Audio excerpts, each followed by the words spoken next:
Well, the press freedom in the world today is one of the most vital tools to the development of nations. People need access to the information that shape their opinions.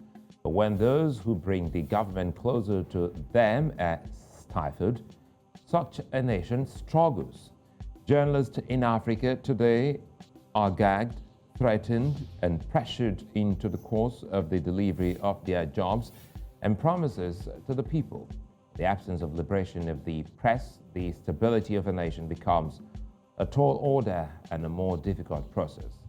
Today on VSA, we have our eye on press freedom, as well as looking at the International Day to End Impunity for Crimes Against Journalists.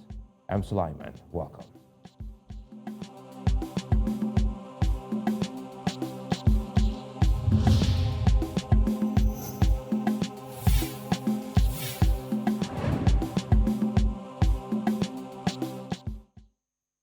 The press freedom in the world has become a subject of critical discourse. It is now one of the issues that attract great public attention, especially as many governments stifle their fourth estate. Now, the importance of the press is non-negotiable, and the good one is very crucial to the betterment of societies. Global estimates claim that 81% of journalist murders happened in the last 10 years. And that's according to the Committee to Protect Journalists. Somalia has the highest number of journalist murders in the world, and South Sudan is also one of the 4 leading nations in the murder of journalists. Journalism in Africa and in most parts of the world comes with great danger, but there are fearless members of the fourth estate who have faced the heat. In many countries in Africa, police beat journalists. Journalists are held for reporting difficult stories, sometimes get abducted for months because they're interested in a major story. They go into the creeks to report the struggles of the people, into the forest to reveal the stories of terrorism. They disguise and endanger their lives to tell the stories that matter. To shape the future, they face the worst, sometimes even from the people they want to bring information closer to. The press is not free. In Africa, it is not entirely free. And the danger is the underdevelopment experienced in most parts of the continent. Now, joining me to look at this today is Genevieve Quintal. She's of Amnesty International in South Africa, and pretty much later, Lanre Arogundade, who is the Director of International Press Center in Nigeria, will be joining us. And well, let's start by saying welcome, Genevieve. And where would you place press freedom in Africa and the world at the moment? I think we're at a critical point, actually, in Africa and the world.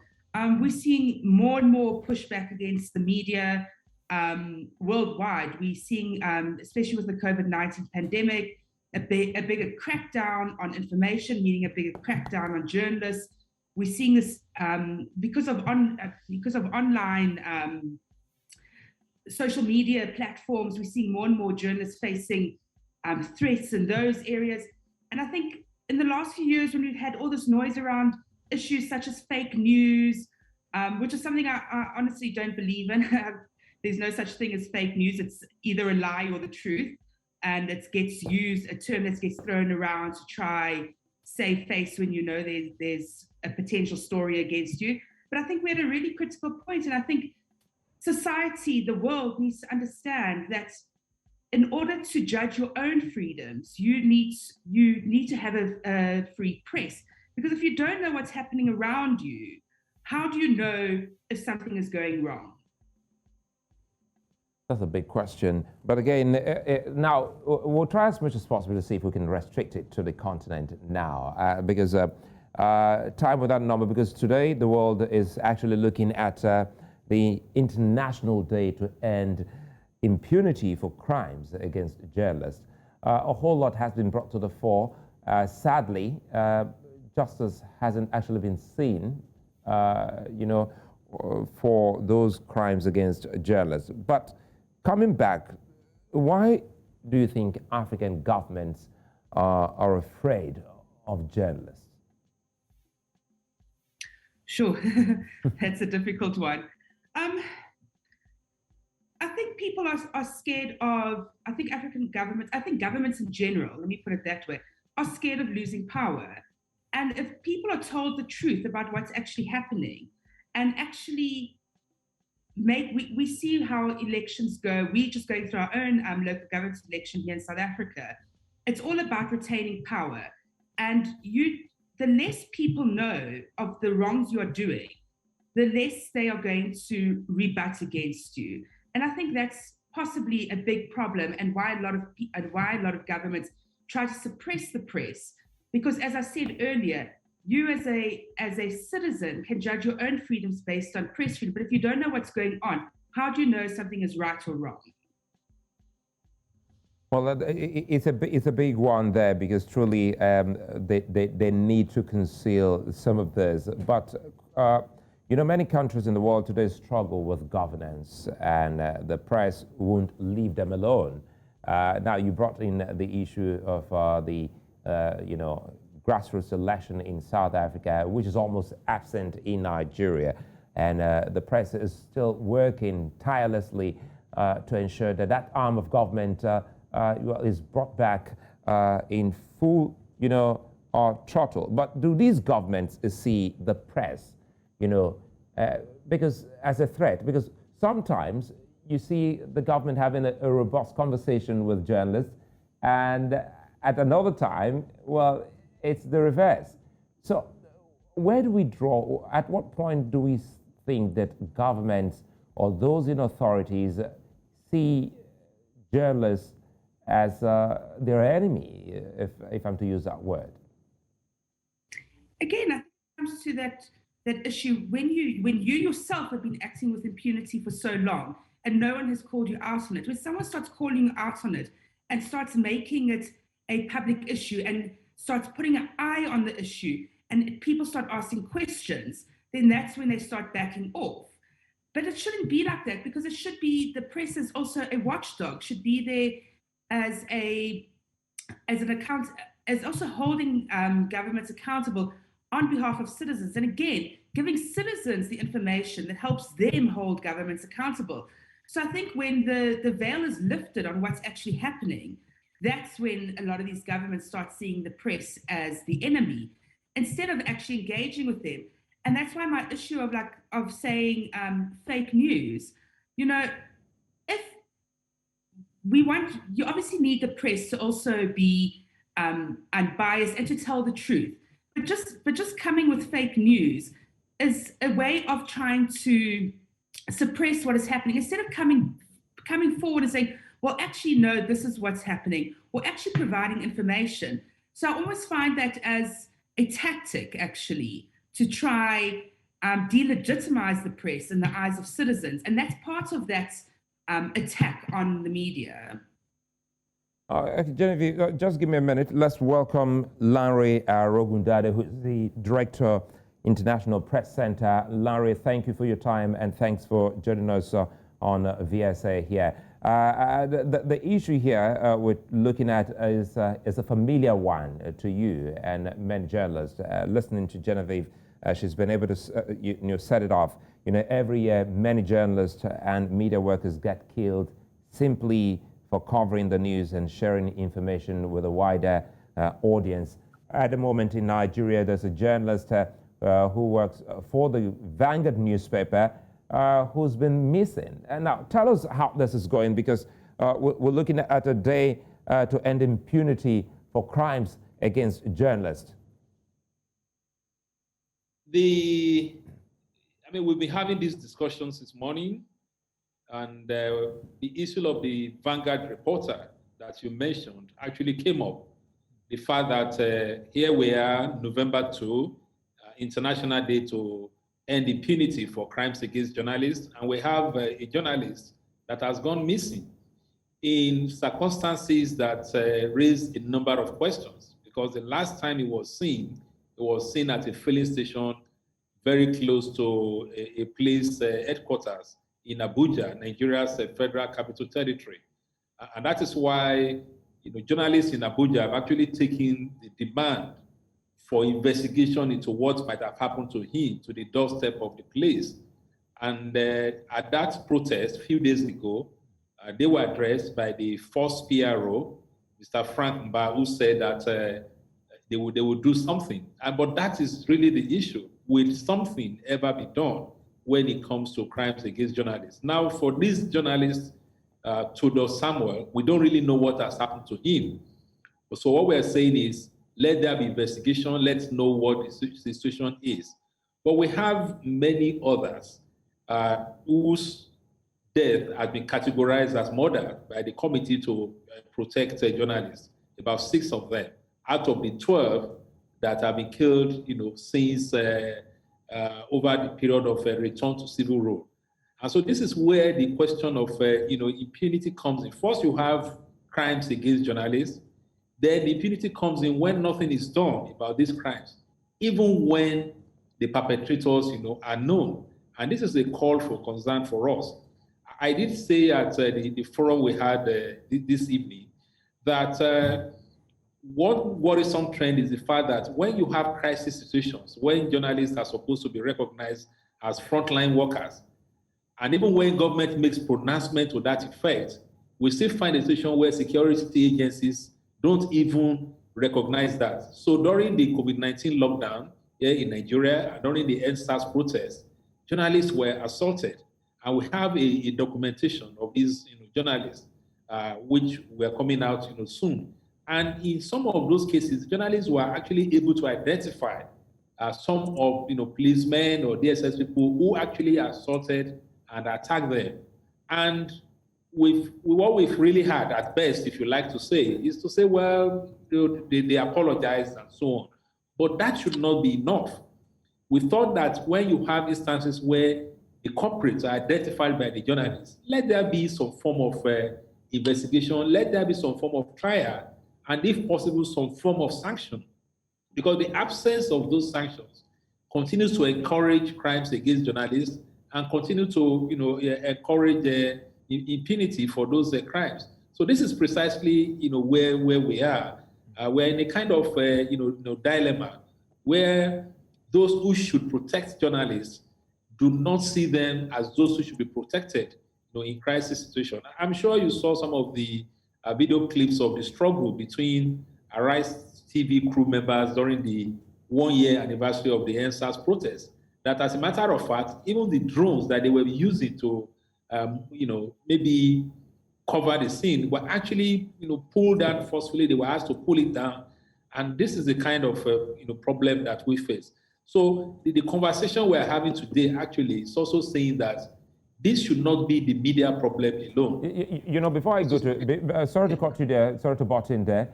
Before I go back to Genevieve quickly here, because the Arise News example, which you highlighted, happened not too long ago, and that's a democracy. So if you put that side by side with some of the crimes committed in Nigeria in during the democratic dispensation, and those that were committed during the military regimes, specifically recall it was only recently, October 19, that the world and Nigeria remembered Dele Giwa, who was killed, in a letter bomb. How do you, and other journalists, get to resolve some of these key things, which is more difficult?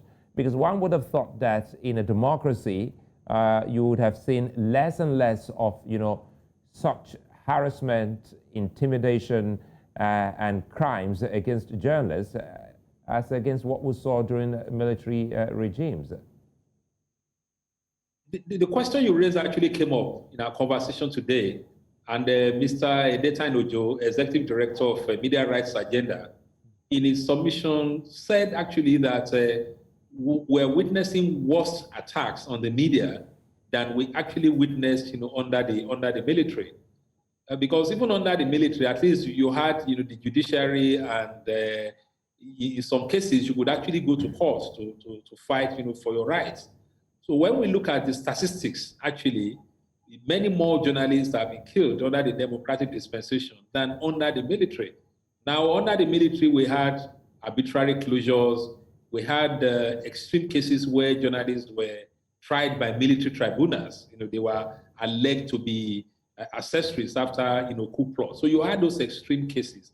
But when you look at situations where we are in a democratic dispensation, and the instances I cited, it wasn't as if, the journalists were doing anything abnormal. It was just that they were doing, their work. My worry really is that we have gotten to a situation where it's difficult for the journalists to know what to do. There are protests, they go there to provide credible information, they are asked. Elections come up, journalists get accredited to cover the elections, they have INEC accreditation, but they still get molested by security agencies. So you could cite those instances, the 2019 elections, the EndSARS protests, COVID-19 lockdown, where government said they were imposing curfew, and the Minister of Information made clarification and said journalists were exempted. Yet, journalists, including female journalists, in Lagos, I remember the case of Evie Kanu, who was picked up by the police. She had actually been a crime reporter, but she was still arrested. So there is a big disconnect, I must say, and it should worry us. And what we're now saying really is, how do we engage? How do we, change this orientation? I've not even mentioned the threat of legislation against the media, that we also have so many instances. So it has become difficult for the media in Nigeria to perform its function of monitoring governance and holding government accountable. But that is what Section 22 asks us to do. And that is the crossroads, I must say, that we have actually find ourselves. And it's not really, it's not something that we are proud to say, that things are getting worse under a civil dispensation than it was under the military. It's not really something that we should be saying at all, and we're not happy saying that. Okay, let me quickly bring in Genevieve. Genevieve, listening to Lanre, I think you started off by letting us know some of the key things Lanre has expatiated, and that is the kind of, fear in those in authority wanting the people to know less or little of what exactly they're doing, especially when it's something not beneficial to the generality of the people. Now, listening to what he said, he's given us a staggering and a worrisome figure in Nigeria that more journalists have been, rights of journalists have been, breached in a democracy than in the military. Speak to that. Let us in on how this, should be a big concern for journalists on the continent. Absolutely, and it's a huge concern. Concerning, and like you both said, we in a democracy, you're expecting that freedom of expression, freedom of the press, people's basic human rights, and which includes access to information, is protected. And when during a democracy those freedoms are not protected, it's very concerning. Lanre was talking about journalists who go out to protest and then get assaulted by security officials, etc. There's this lack of understanding of the importance of the media. We actually saw yesterday in South Africa, while we were having our local government elections, and it's something Amnesty International actually spoke out about, a journalist who was out at a voting station doing his job, not interfering in the process, had accreditation, and police assaulted him and the cameraman for being there. And when citizens tried to record what was happening on their cell phones, citizens were manhandled by the police.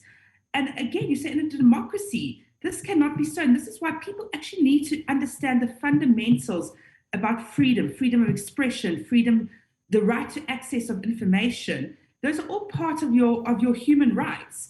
And there needs to be a better understanding about that. But it's extremely concerning that in democracies we're finding this happening. Well, Genevieve, female journalists are disproportionately targeted as well, especially, online harassment, threats, sexist hate speech. These also amount to what we'll call, intimidation and, of course, a breach of their fundamental human rights, isn't it? Absolutely. And I think it's easy for people to say, yeah, but it's online and there's no physical threat. But the concern is you don't know if that threat online is a physical threat. And that also has implications on people's mental health, on that kind of intimidation. You don't know if, so someone can say on social media, I'm going to find you and kill you. You don't know if that person actually has the means to do it, if that threat could potentially become real. And that online threats that journalists are facing, especially female journalists, is increasing exponentially, and that's extremely concerning. And Amnesty International itself has said a number of times there needs to be regulations for social media platforms. It can't be a free for all. Freedom of expression is not. You've got to use it responsibly. You can't just say anything you want. You can't just threaten people, and there really needs to be more regulation around the way these social media platforms are used. Okay, let's go back to Lanre. Lanre, Genevieve earlier on told us about the worry and the fear of especially governments that are not on the right path, wanted the people to almost not know what they're about, and that is why sometimes they come on journalists that are trying to let the world know what they're doing. But is there a way that for a better relationship between journalists and those in authorities, for them to understand the rights and privileges of journalists, in societies? Yes, definitely. It looks difficult, but I guess we need more, engagement. And even when we have these assaults or attacks, as the case may be, occasionally we do have some ray of hope. For example, when we were at the Nigerian, at the Senate, at the hearing by the House of Representatives, that's the lower chamber of the Nigerian Parliament, over the laws to review the media regulatory institutions. And we were making the case that before you can arbitrarily or before you can shut down a broadcast station or impose hefty fines, it's better you go to court to tell the court that this station has committed this offense and we feel we should take this action, so that the court can then give opportunity for that station to defend itself. So that came up because in the amendment to the National Broadcasting Act, what we have there is that they can have your station shut down, and then you have a period of 30 days to go to court. So this came up, and a member of the Committee on Information of the House of Representatives actually stood up and said he was opposed to that, that he felt that that was not proper, that the proper thing would be for you to go to court first, at least give, so that the other party can then be put on notice, and then they can come forward and try to defend themselves. So the fact that we had a member of the committee, saying that suggests that not everybody, in government actually agrees with these, spades of attacks on the media, whether by way of legislation and others. And that means that we need to engage more. I don't think that the conversation should not just be within ourselves, but we also need to speak, with them. Perhaps also to hear their own, side of the story. Certainly for the security agencies, it's a bigger challenge, and we need to brainstorm across board to determine how best to approach them. Because like I said, where political authorities make pronouncements, you expect the security agencies to follow. So it would seem to me that even though we're in a democracy, some of our institutions, the security institutions, for example, have still not come to terms with the fact that they are subject, to the Constitution, and they are subject to, political authorities that exercise power based on that Constitution. So if the president of the country said in a broadcast, for example, or the Minister of Information made clarification that journalists are frontline workers and should be allowed access during the period of COVID-19 lockdown, you expect that the security agencies would follow that order. And we haven't seen that. And we need to know why the situation, is like that. Because otherwise we'll continue to run into these problems.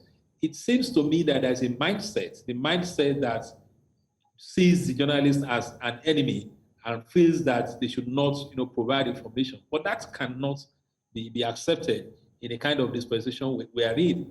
And that is why we now feel that we need more voices to speak out. I think the more we media talk about it, perhaps the more they see this as, they versus the media. But if civil society organizations come in, if businesses come in, every other person that makes use of the services of the media needs to understand that where there is no press freedom, that channel which they use to communicate would be affected. And that would be a problem. You cannot disseminate credible information where this happens. So we have discovered that almost everybody wants the media to do this or that. So the media should report more on education, the issue of infrastructure, and also, but when that media comes under assault, they just keep quiet. So they must understand that a free media is also linked to a free society, is linked to access to information on businesses and different things that happen in the society. So I hope that this is the kind of conversation we need to begin to have to change the situation. But perhaps another major problem I see really is that in general, governance does not seem to be delivering on what we here in Nigeria call, dividends of democracy. You tend to see elements of failure of governance in different areas. And so where you have that, they become very, very sensitive to media, reporting such, acts of misgovernance or giving voice to those who are protesting against, misgovernance. But ultimately, I hope they would understand that it's in their enlightened interest, to have a free media. I come to think of it, Sulaiman, there's a big complaint on the part of government in Nigeria, for example, about the problem of fake news. There's a lot of fake news. You have problem of hate speech. And this is where you need media. This is where you need the radio, you need the radio stations, you need the televisions, you need the newspapers. You need to give them access to information so that they can provide the correct information to the public. There is a linkage between repression of the media and the growth, of fake news. Much as we know that we have problems, with the social media, but where you also create an atmosphere of fear for journalists who are trying to provide credible information, you are giving room for fake news to thrive in the society. Well, I'm happy that both of you are here with us today. And for those watching, Lanre is of the International Press Center in Nigeria, and Genevieve is of the Amnesty International in South Africa. And two key things that they've raised here, similar and pretty sad, is the impunity with which authorities, attack journalists, as we saw when Nigerians were marking the anniversary of EndSARS, and of course the picture Genevieve painted about those who were harassed covering the municipal election in South Africa. We'll take a break. When we come back, Lanre and Genevieve will help us, proffer solutions to these problems and see how the people, the government, can see journalists as partners in progress. Join us again.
Welcome back. It's our home run here on VSA, a day where the world is looking at how to end impunity against journalists that have their rights breached.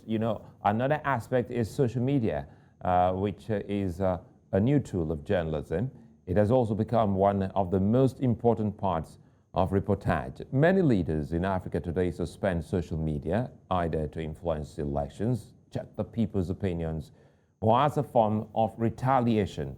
Independent journalism has become a big tool in nation building, with more fierce journalists daring the odds. Now, many journalists have had to seek asylum in the face of struggles, and many more are in jail for reporting stories that question many realities, or some had just not been found. Now, the internet has also become a key part of press freedom, and African governments have found a way to always suspend the internet when they need information to be killed, as we've seen in some elections that have been conducted recently on the continent. Now, free press in Africa involves the people as much as it involves journalists, and the people, the government, and journalists must all see how they can work together. I still have with me Lanre Arogundade and Genevieve Quintal. And ladies and gentlemen, thank you for your time. Quickly now, let's talk about, fake news, which is a threat to free press. You made mention of that in your opening, Genevieve. Let's speak more about this. How can fake news be battled? Well, again, as I said earlier, what is fake news? As far as I'm concerned, either something is the truth or a lie.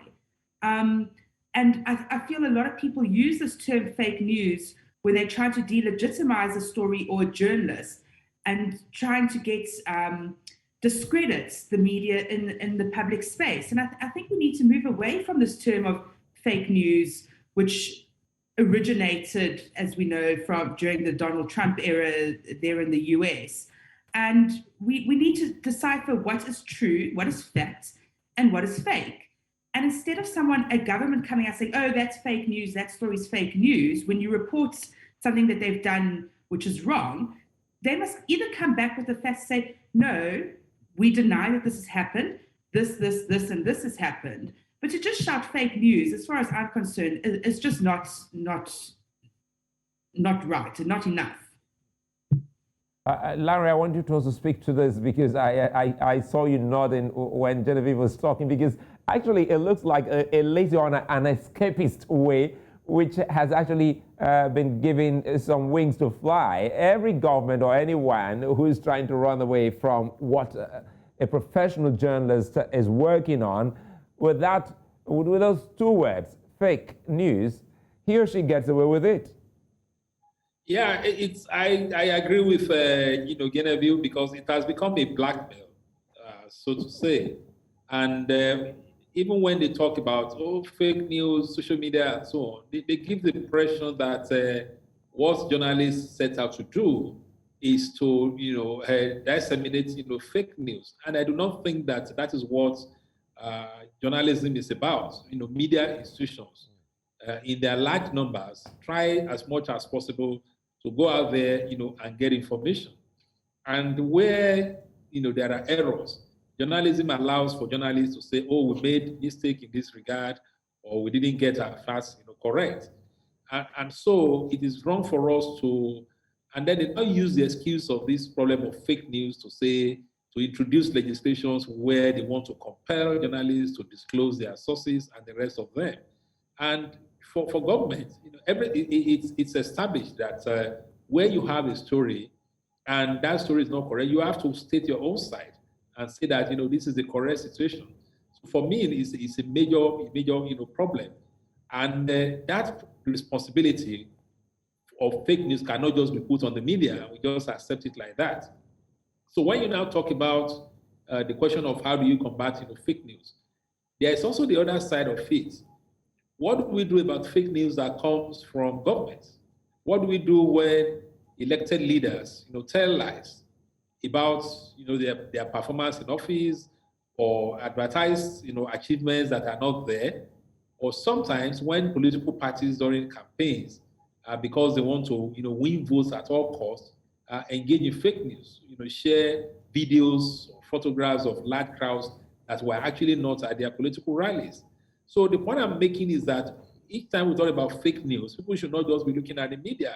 You look at, government, you look at all other institutions and so on, and understand that it is a societal, problem. In any case, it's also not a new, phenomenon that in every society you have always had situations where people, engage or in rumors and the rest of them.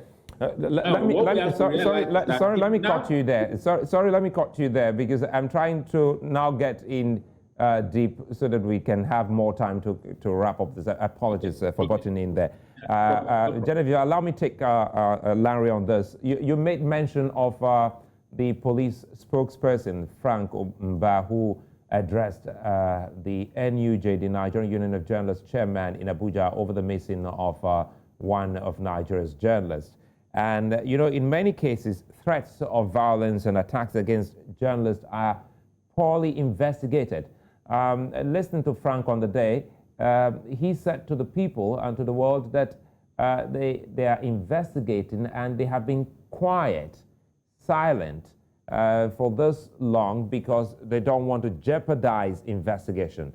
Help us here, Lanre. The impunity emboldens the perpetrators of anyone, that has his or her rights, breached. How can we start letting, those in authority and even the police know that, look, whenever such comes before you, even before it comes before you, you should be able to get something tangible for the people to help investigation. At least that would deter people. I do agree with you. And even where you have, maybe they have their own procedures, like he said, not that they are not investigating, but they can't just be disclosing information.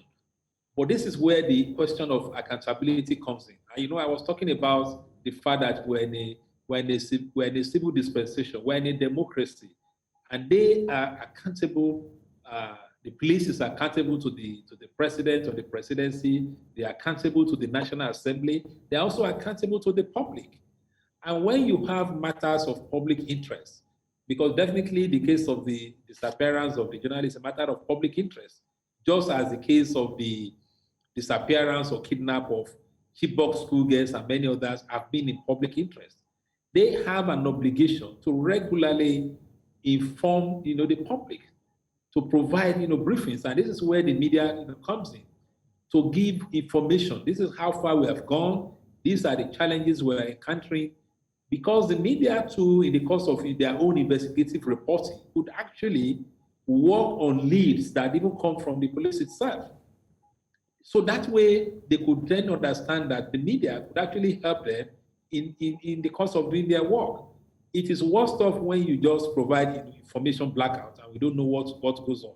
And so we need to emphasize the point on this November 2 that they just have that obligation to investigate, to provide information on the course that the investigation is taking. And where you have now been able to identify perpetrators, have them prosecuted or tried according to the relevant laws, depending on the nature of the offense and where it is committed. That for us is a very, very important point that we need to emphasize on this occasion. So Genevieve, let's come to you here. And, you have been able to establish for us that the social media space is similar with, what we experience, in our everyday life. People also get bullied, cyberbullying, cyber threat, and so it all amounts to what we're discussing today. So the conversation or the narrative hasn't actually changed because, from what you painted and from what Lanre painted, that just happened just days ago in Nigeria and just some hours ago in South Africa, how can we start, letting government, especially agencies of government, in this case the police, understand the rights of the journalists? Obviously, foremost is education, but I think the issue also is, in a lot of these cases, it's why it's important that a lot of these institutions, while your security institutions, while your prosecuting authorities, need to be independent and not influenced by the government or by the political party governing at the time. Because if we don't have that independence, there's always going to be that blurred line between who are you protecting? Are you protecting citizens or are you protecting the leaders? And I think that's why it's so important that we have people in those jobs who understand the importance of being independent, being credible, and not being influenced by the political whim of the day. Because at the end of the day, your security is there to protect your citizens. Your judiciary is there to ensure that there is a fair trial, fair prosecution. We're never going to end impunity if all those steps are not fixed as well, and that's also a symptom of governance. Lanre, quickly here, the awareness which Genevieve has just mentioned, you also said the same thing, that we keep talking about it. Perhaps it will sink in, and very soon, in the nearest future, people, is it a case, now we know you can't overemphasize the importance of awareness and sensitization, but do you think these people who have actually been carrying out such, heinous crimes against journalists are unawares of what they're doing? Yeah. And in terms of what we can do, I also think we need to, I feel we need to look in the direction of those we elect. So for example, we have the parliament, we have the National Assembly, we have the Senate, we have the House of Representatives. We have gotten to a stage where we should approach, the relevant committees, because they have committee on police, they have a committee on the armed forces or army, as the case may be. Sometimes they even have committee on navy. So where we have these violations and the alleged perpetrators at security agencies, we can then also take our petition to these committees and call on the parliament as a whole, or National Assembly as we call it here in Nigeria, to do something as part of their oversight functions, because the oversight functions allows them to summon them. So we have seen situations where, based on happenings, the National Assembly sometimes would summon the heads of the police and so on. Now, where it comes to journalists, they should also do the same thing, to say that, look, we have all these cases. We need to know what has happened. We have this certain number of orders that's come to our notice. Perhaps this is what we need to encourage our media professional bodies to do now, along with media support groups like us. Let's put together a document all this, take them to the National Assembly and request the National Assembly to step in, because at least they could then, summon them, and more conversations could take place at that level. And perhaps when we also do that, the National Assembly will see the need to have laws that protect journalists as against laws that make it difficult for them, to do their work. I agree with you. We can't say they are not aware. After all, for some of these violations, the journalists even identify themselves and say, "Oh, I'm a journalist. This is my identity card." But they still go ahead and seize the camera, remove all the shots from the camera. In one of the documented cases of attack on journalists during the COVID-19 lockdown, the lady journalist alleged offense was that she took the photograph of an isolation center, and they didn't stop at removing that particular one. They destroyed every other photograph that she had on her tab. So for me, the problem is not that because they know that they're dealing with journalists. The problem really is that they do it and they get away with it.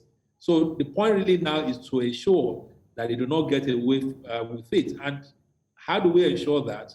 We, the media, are talking about it, but the rest of the society too, the civil societies, everybody that does something with the media should also put pressure. I think that we need more of public pressure on these, those security men that perpetrate this thing, for them to have a change of attitude. I'm not opposed to education, but I think that we need to look at other options. I think the aspect of pressure looks, very sound. Genevieve, help us here. in cases where some of these violators are identified, what more can the people do? Listening to Lanre, off the top of my head, I'm looking at a situation whereby such pressure can also even be stretched to naming and also shaming, and also staying on such so that people can get to identify these people as people who are, violators of rights of people living amongst them. Larry's absolutely right. There needs to be constant pressure on people. And as he says, not just pressure from the journalists, but pressure from civil society, pressure from your normal citizens. And that's why it's so important that citizens understand why freedom of the press is so important, how it links to their own freedoms, how being informed ensures your basic rights, keeps you informed to make decisions about what's happening in your country and happening in the world around you. And so, yes, I definitely think that pressure just needs, and pressure not only from, we say, civil society and citizens themselves, but even just, you were talking earlier about governments who managed to switch off all social media, or switch off the internet during elections. They cannot do that alone. So what about businesses? What about those businesses those mobile companies? Why are they not standing up and saying, no, we are infringing on the freedom of the press? So definitely, but we need to keep harping on it. We need to keep putting pressure on them. And I think, and hopefully eventually we actually get somewhere. So I think that's a big point. I'll let Lanre, comment on that. But quickly, Lanre, throw this also into it, and it has to do with the media. You and I talking. Are we doing enough? Look at it. Earlier on, you were meant to join us, and you came a little bit late because of the programs you were having on a day like this, an important day. Is the journalist or is the media doing enough about awareness, about speaking about this? Because I thought that from today, I thought it was going to be the big news, chronicling, some of those things you've highlighted, breaches, and violators, the issues. But are we doing enough? Well, I don't think we're doing enough, and I must commend you. I was so happy when you said this and said you were going to devote 1 hour for us to discuss this. By the way, the program I talked about was actually the program for November 2, organized by the International Press Center and Premium Time Center for Investigative Journalism, together with EU Act.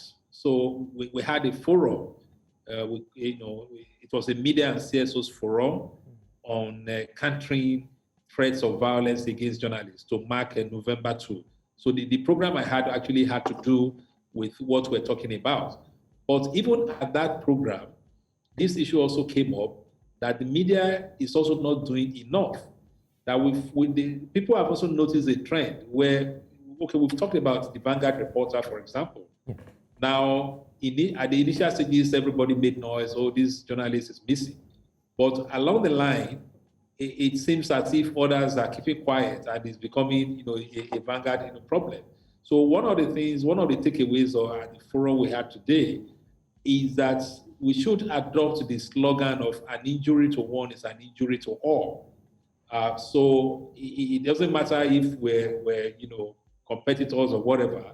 If anything happens to a journalist anywhere, every other journalist, every other media house must speak out and ask questions through their various channels. That is also one way of building pressure and also creating awareness. On the other hand, like Genevieve was saying, the other side, the other non-state actors, the civil society organizations, should also recognize attacks on journalists as an attack on them, because it attacks the right of the public to know, and also the right of freedom of expression, because people express themselves through the media. She made a valid point.